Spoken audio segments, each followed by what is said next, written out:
Hello everyone and welcome back to the channel. आज के इस वीडियो में हम लोग महाराष्ट्र स्टेट बोर्ड का ऑसिलेशंस ये चैप्टर स्टार्ट करेंगे।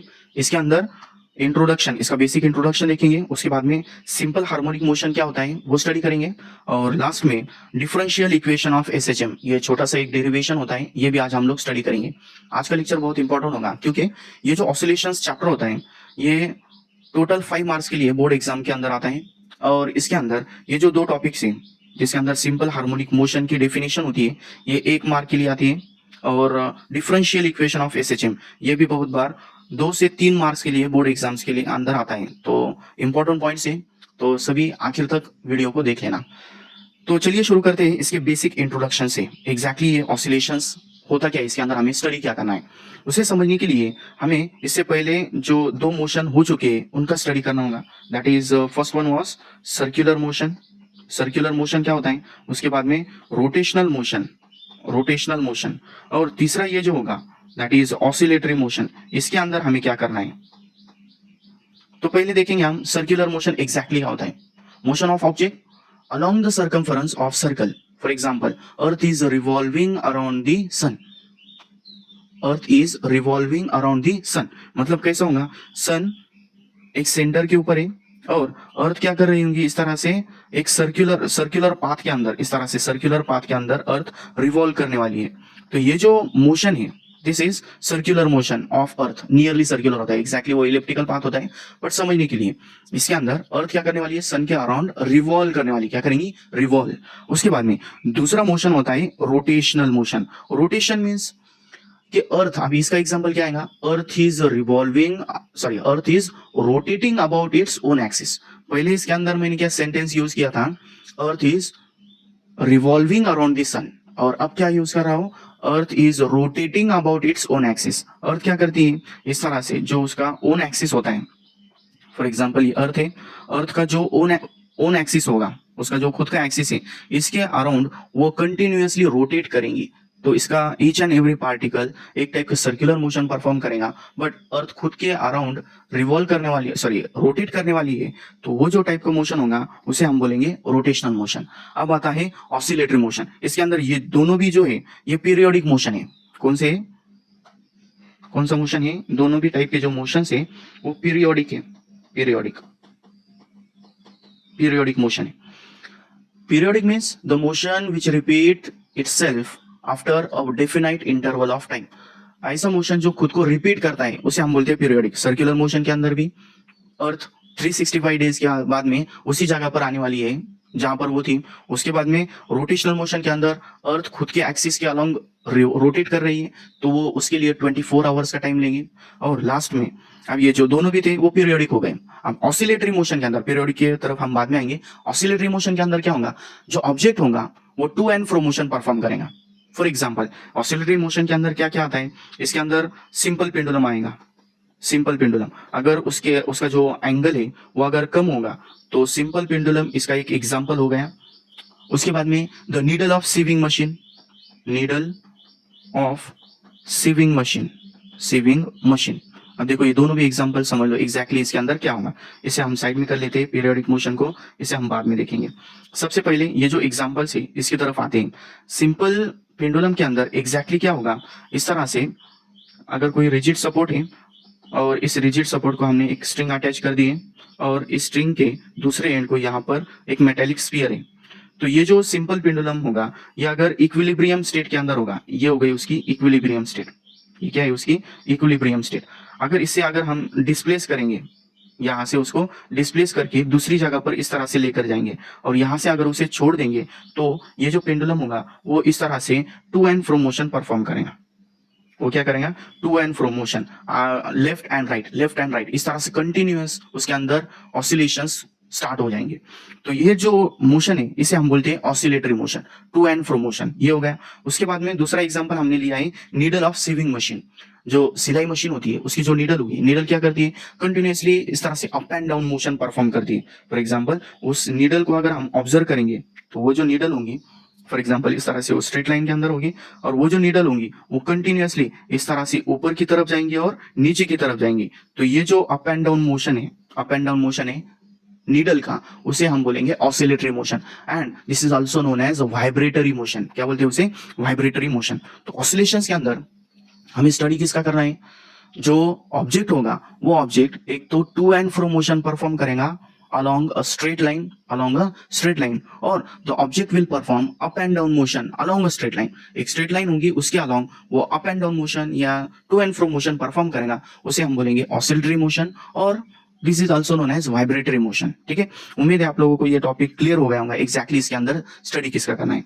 अब हम आते हैं पीरियोडिक मोशन की तरफ, जो हमने स्टार्ट किया था। पीरियोडिक मोशन क्या होता है एग्जैक्टली?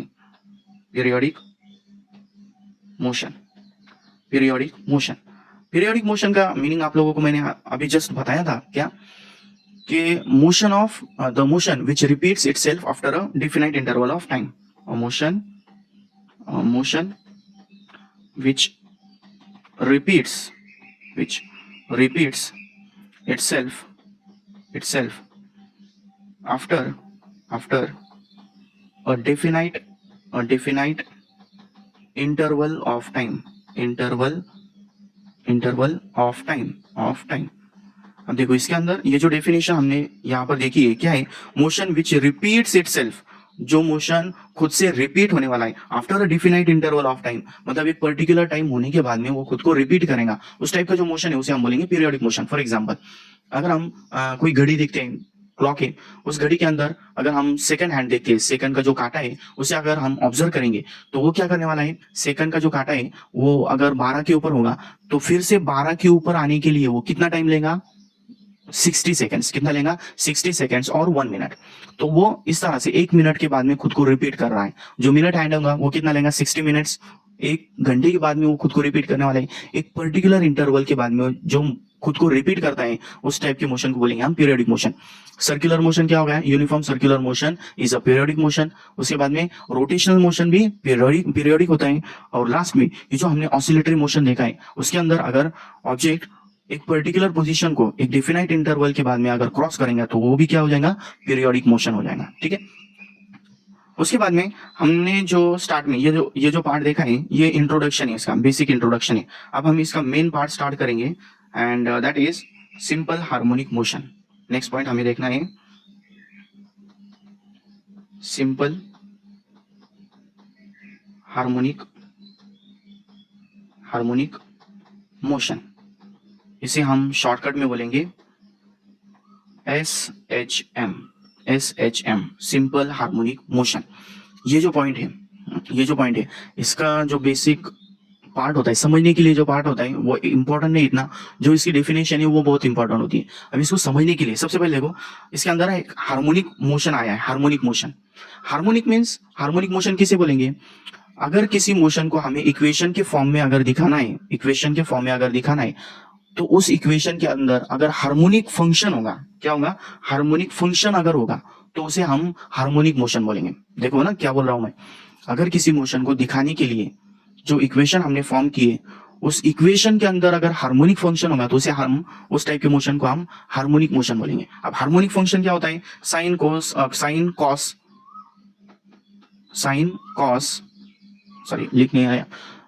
और कॉस, ये जो फंक्शंस है ट्रिग्नोमेट्रिक फंक्शन, अगर इक्वेशन के अंदर आते हैं तो उस टाइप के मोशन को हम क्या बोलेंगे?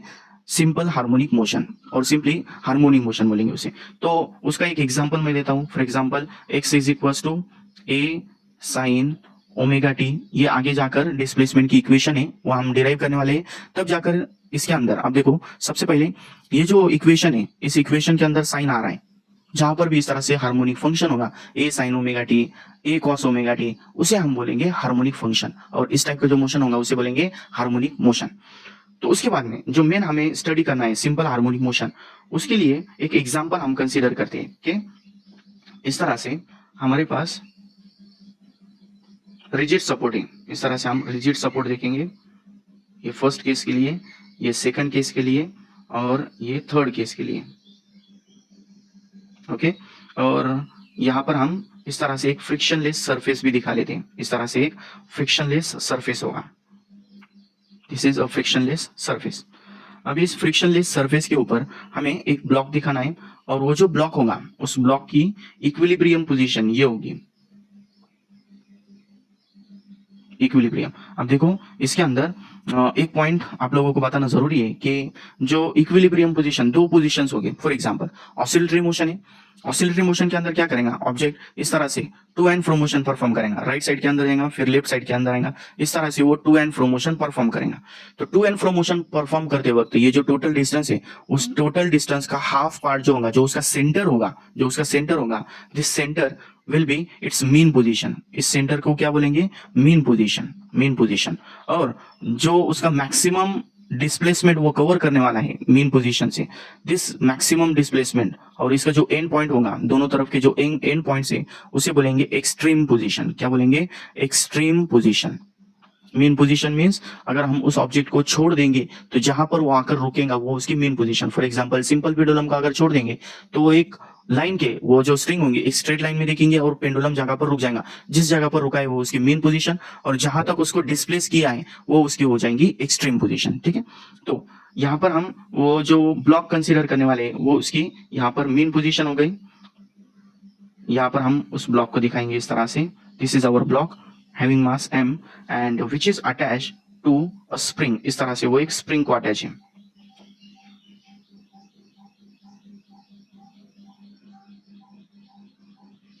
इस तरह से एक स्प्रिंग है। अब ये जो सिचुएशन है ये उसकी रिलैक्स्ड स्टेट के अंदर है। ये जो सिचुएशन है, ये जो ब्लॉक है, ब्लॉक क्या है, रिलैक्स्ड पोजीशन के अंदर है। अगर इस रिलैक्स पोजीशन से हम उसको डिस्प्लेस करेंगे, कैसा डिस्प्लेस करेंगे उसको, अगर फॉर एग्जांपल स्ट्रेच कर लेते हैं हम, पहले केस के अंदर क्या करेंगे उसे स्ट्रेच कर लेंगे। तो स्ट्रेच करने के बाद में ये जो उसकी मेन पोजीशन से, उस मेन पोजीशन से उसको थोड़ा सा हटा लेंगे, इस तरह से उसकी ये हम सेकंड पोजीशन कंसीडर करेंगे। ओके सॉरी, ये हो गई उसकी स्ट्रेच्ड कंडीशन। उसके लिए जो स्प्रिंग होंगी वो स्प्रिंग को हम थोड़ा सा आगे की तरफ ले जाते हैं इस तरह से।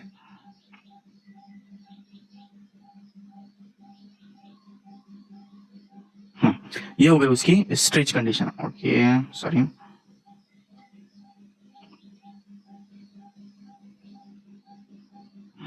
इस तरह से जो स्प्रिंग होंगी उस स्प्रिंग के अंदर एक टाइप का स्ट्रेच आ जाएगा। ओके, अब ये जो स्ट्रेच है, स्ट्रेच नहीं, अब एक दूसरा बता देते हैं कि मीन पोजीशन से अगर हम उसे कॉम्प्रेस करते हैं, कॉम्प्रेस अगर करेंगे तो कॉम्प्रेस्ड स्टेट के अंदर वो कुछ इस तरह से दिखेगा।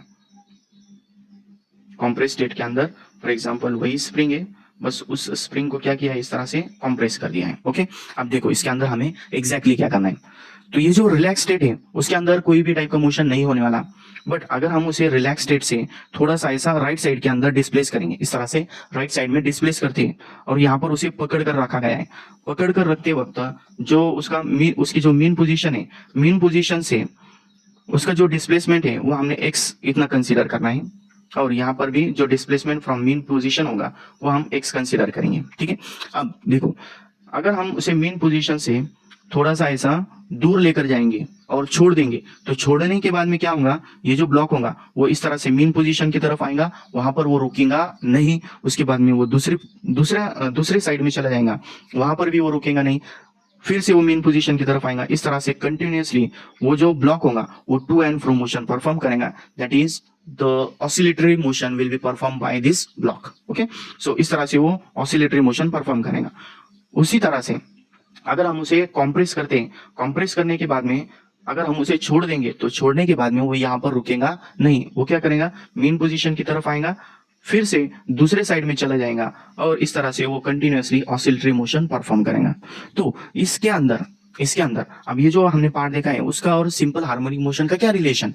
तो सबसे पहले देखो कि जो कॉम्प्रेस स्टेट है, कॉम्प्रेस करने के लिए हमने डिस्प्लेसमेंट फ्रॉम मीन पोजीशन, ये जो x कंसीडर किया है, डिस्प्लेसमेंट फ्रॉम मीन पोजीशन किस तरफ लिया है, लेफ्ट साइड में। छोड़ने के बाद में वो कहां पर जा रहा है, राइट साइड में जा रहा है। राइट साइड में ले जाने के लिए जो एक टाइप का फोर्स यहां पर रिस्पॉन्सिबल होता है, that force is a restoring force. क्या होता है वो, रीस्टोरिंग फोर्स। उसे रिस्टोर करने के लिए उसकी मेन पोजीशन जो इक्विलिब्रियम पोजीशन है उस पर ले जाने के लिए जो एक टाइप का फोर्स रिस्पॉन्सिबल है वो कौन सा है, रिस्टोरिंग फोर्स। तो यहाँ पर अगर हम displacement from main position left side के अंदर लेने वाले हैं तो ये जो रिस्टोरिंग फोर्स होगा वो किस तरफ होगा, राइट साइड के अंदर। ठीक है, जो रिस्टोरिंग फोर्स है वो किस साइड में होगा, राइट साइड में होगा, दिस इज रिस्टोरिंग फोर्स। उसके बाद में अगर हम इसे स्ट्रेस्ड कंडीशन के अंदर राइट साइड के अंदर अगर हम शिफ्ट करेंगे तो रिस्टोरिंग फोर्स उसे किस तरफ लेकर जाएगा, लेफ्ट साइड में लेकर जाएगा। किस तरफ, लेफ्ट साइड में। तो डिस्प्लेसमेंट और फोर्स दोनों भी क्या है यहाँ पर, अपोजिट डायरेक्शन के अंदर है। तो इसके लिए और दूसरी एक बात, वो जो रिस्टोरिंग फोर्स होगा वो किसके ऊपर डिपेंड करेगा, that will be depend on the displacement from mean position। जितना ज्यादा हम उसे मीन पोजीशन से दूर लेकर जाएंगे उतना स्ट्रांग वहां पर रिस्टोरिंग फोर्स होगा। तो उसे मैथमेटिकली दिखाने के लिए हम इस तरह से लिख सकते हैं, रिस्टोरिंग फोर्स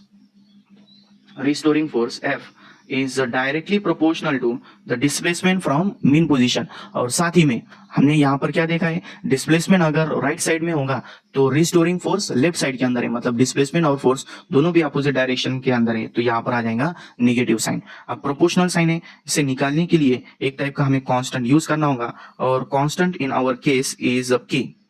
यहाँ पर हम कौन सा कांस्टेंट कंसीडर करेंगे, k is a constant, and this constant is known as force constant. इसे क्या बोलते हैं, फोर्स कांस्टेंट, और this is also known as spring constant. दूसरा नाम क्या है उसका, स्प्रिंग कांस्टेंट।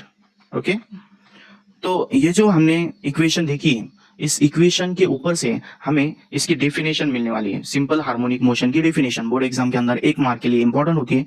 अब इसे समझ लो कैसा है। सबसे पहले जो डेफिनेशन होगी उसे हम 3 पार्ट के अंदर डिवाइड करेंगे। सबसे पहले देखो, linear simple harmonic motion is defined as, उसके बाद में क्या बोलेंगे हम, it is a periodic motion. पहले क्या है, it is a periodic motion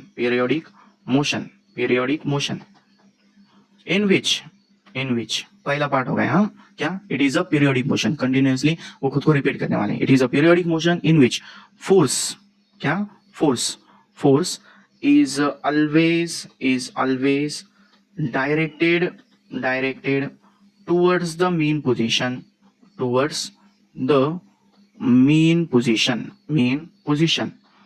and its magnitude is proportional to the displacement from mean position। Okay, so this is the definition। अब देखो, जो हमने यहाँ पर इक्वेशन देखी है, उस इक्वेशन के अंदर नेगेटिव साइन क्या रिप्रेजेंट करने वाला है, उसकी डायरेक्शन कहाँ होती है, उसकी direction towards the mean position होती है। यहाँ पर देखो, उसे हमने राइट साइड में डिस्प्लेस किया था, छोड़ने के बाद में वो कहाँ पर आने वाला है, मीन पोजीशन की तरफ। अगर हम उसे कॉम्प्रेस करेंगे तो भी कहाँ पर आएगा, वो मीन पोजीशन की तरफ। तो पहला देखो, पहले पार्ट के अंदर क्या है, it is a periodic motion. Obviously वो क्या होगा, periodic motion, continuously oscillatory motion वो परफॉर्म करेगा। इन विच, अब ये जो फोर्स है, फोर्स की डायरेक्शन क्या होती है, द रिस्टोरिंग फोर्स और सिंपली फोर्स और acceleration is always directed towards the mean position. जो डायरेक्शन ऑफ फोर्स होगी वो कहां पर होगी, towards the mean position. And second part क्या है, its magnitude is directly proportional to the displacement from mean position. Displacement from mean position जो होता है, इक्विलिब्रियम पोजीशन और मीन पोजीशन से जो डिस्प्लेसमेंट होगा उसके वो डायरेक्ट प्रोपोर्शन में होगा। क्लियर, सिंपल है। 3 पार्ट में, पहला it is a periodic motion, second direction का part it is always directed towards the mean position, और तीसरा its magnitude is directly proportional to the displacement from mean position. Okay, इस तरह से आप ये डेफिनेशन याद कर सकते हो, सिंपल है, बहुत बार एग्जाम में आ चुकी है। उसके बाद में हम नेक्स्ट पार्ट देखेंगे, that is the differential equation of SHM। और next part is, just 1 minute, इसे थोड़ा मैं कम कर लेता हूं। ओके, और next part is differential equation of SHM। Simple harmonic motion की डिफरेंशियल इक्वेशन हमें डिराइव करनी है। तो ये जो पार्ट है इसके अंदर सिंपल है, बहुत सिंपल पार्ट है।